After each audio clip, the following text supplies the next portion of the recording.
یہ بلندی پر واقع جند آوان گاؤں کا قبرستان ہے۔ جند آوان چکوا سے 50 کلومیٹر کے فاصلے پر واقع ایک چھوٹا سا گاؤں ہے۔ اس کی ٹیڑھی میڑھی گلیوں سے ہوتا ہوا میں یہاں تک پہنچا ہوں۔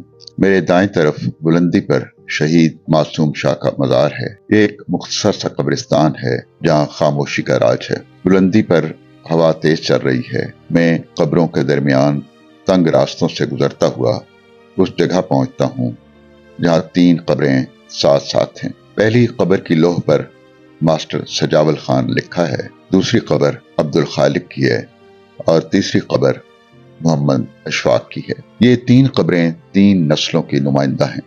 میں یہاں عبدالخالق کی قبر کی تلاش میں آیا ہوں جسے جواہر لال نہرو نے اس کی تیز رفتاری پر فلائنگ برڈ آف ایشیا کا خطاب دیا تھا۔ قبر پختہ ہے اور اس کے ارد